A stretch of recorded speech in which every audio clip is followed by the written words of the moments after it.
श्री शिवाय नमस्तो। श्री शिवाय नमस्तो।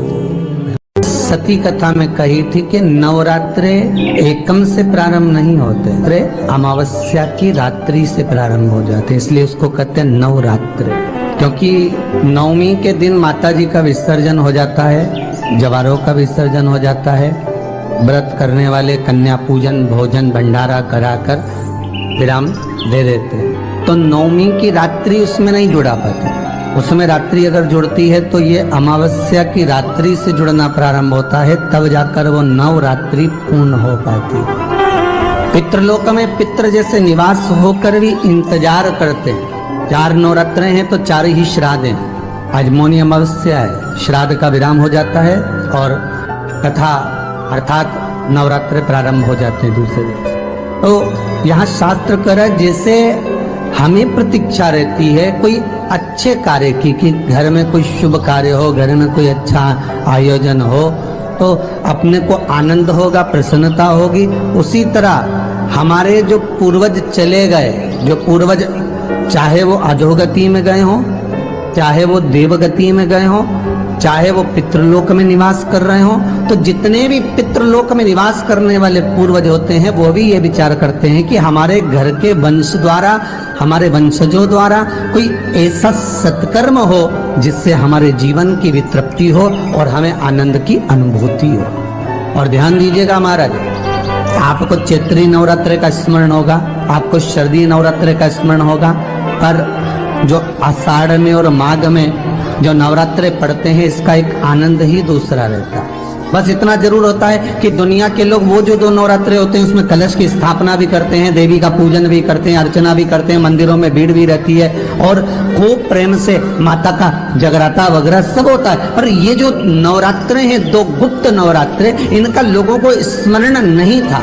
वो तो धीरे धीरे ये टीवी चैनल के माध्यम से कथाकारों ने, वक्ताओं ने स्मरण कराना जब चालू करा, धीरे धीरे बताना, मार्गदर्शन करना जब चालू करा, तब लोगों को ज्ञात होता गया कि कोई गुप्त नवरात्रा भी होता है, उसमें भी देवी की आराधना होती है। ये 4 नवरात्रे अलग अलग अवस्था के हैं, अलग अलग सुख के हैं और अलग अलग आनंद के। आपके घर में पितृदोष है, आपको ऐसा महसूस होता है, तो किसी भी नवरात्रि के पहले जो अमावस्या पड़ती है, जिस दिन अमावस्या रहे उस दिन चावल की कटोरी में एक कपूर का टुकड़ा रख दीजिए, छोटा सा, और कपूर का टुकड़ा रखकर उस कपूर को दरवाजे के बाहर कटोरी में ही, चावल रखी हुई कटोरी में ही उसको पितरों का स्मरण कर कर जला दीजिए।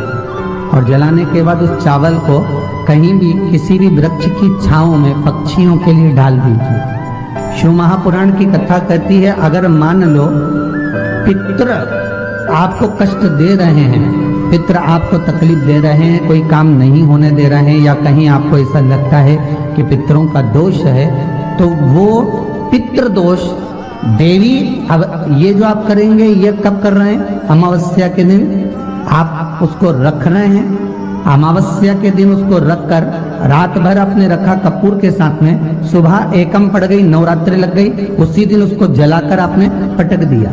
अर्थात उससे देवी और पितृ इन दोनों का आशीर्वाद जो प्राप्त होता है, तो घर में से पितृदोष समाप्त होकर लक्ष्मी की वृद्धि प्रारंभ हो जाती है, कार्य में सिद्धता आ जाती है। और नवरात्रि में भी देवी की आराधना का एक स्मरण का सुख है महाराज। ज्योत का विधान है, नवरात्रि में देवी की ज्योत लगती है, अखंड ज्योति लगती है, जवारे बुआए जाते हैं, कलश लगता है, ज्योत का भी विधान है। जिसके यहाँ दिया अखंड जलाया जाता है, अगर वो दिए की लो, दिए की बाती अगर दक्षिण दिशा की होती है तो उसके घर में साल भर में एक घात जरूर होती है। जो दिया अखंड जलता है उसकी बाती का मुख दक्षिण का नहीं होना चाहिए। अगर आपने देवी भागवत का स्मरण करा हो, देवी भागवत को अगर सुना हो, तो देवी भागवत में स्पष्ट किया गया कि पूर्व की ओर मुख करा हुआ दिया, अर्थात पूर्व की ओर ज्योत जो जलाई जाती है वो संपदा की वृद्धि करती है। पश्चिम की ओर मुख कर कर जो ज्योत लगाई जाती है महाराज, वो बेबहू को देती है।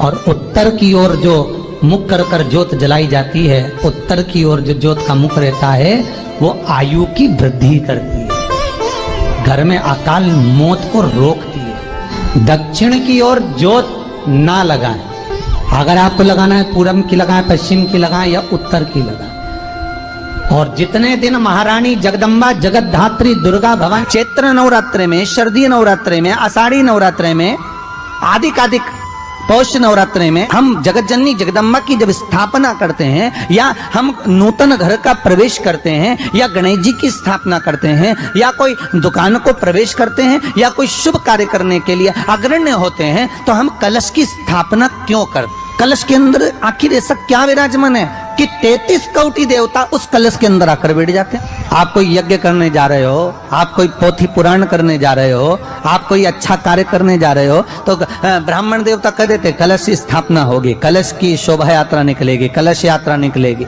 कलश विराजमान होगा।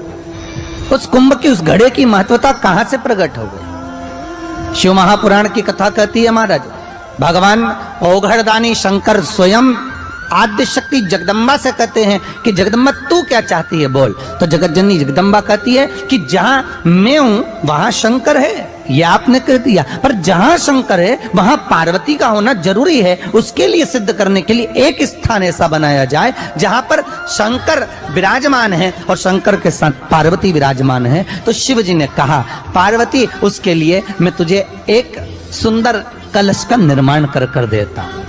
अष्टमी के दिन कन्याओं का भोजन कराओ या नवमी के दिन कन्याओं का भोजन कराओ, पर देवी भागवत तो कहती है, देवी भागवत तो वर्णन करती है कि पहले नवरात्रे से लेकर नवमी तिथि तक जितने दिन देवी के होते हैं, प्रत्येक दिन में आप किसी भी दिन कन्याओं का भोजन करा सकते हो, पहली रात्रि से लेकर, पहला दिन से लेकर। पर 9वें दिन तो सवेरे पूजन करके यज्ञ करके अनुष्ठान करके देवी को विसर्जन कर दिया, फिर नवरात्रि पूर्ण कैसे हुई? नवरात्रि की पूर्णता होती है अमावस्या की रात से गिनी जाती है। कौन से दिन से गिनते हैं? अमावस्या की रात्रि, फिर एकम की रात्रि, फिर दूज की रात्रि, ऐसे गिनते गिनते अष्टमी की रात्रि तक और नवमी के दिन सुबह तक या दोपहर तक या शाम तक, जब तक आप यज्ञ ना करें तब तक ये 9 रात्रियां पूर्ण गिनी जाती हैं महाराज देवी भागवत के हिसाब से पूर्णता। अब हमने कन्या भोजन का जो क्रम बनाया, अष्टमी के दिन करा देंगे, नवमी के दिन करा देंगे, इस तिथि को करा देंगे, पर भाव देखिए, शास्त्र कहता है भूखे को भोजन जब कराइए जब उसको भूख लगी हो, और ऐसों को कराइए जिसको जरूरत पड़ रही है।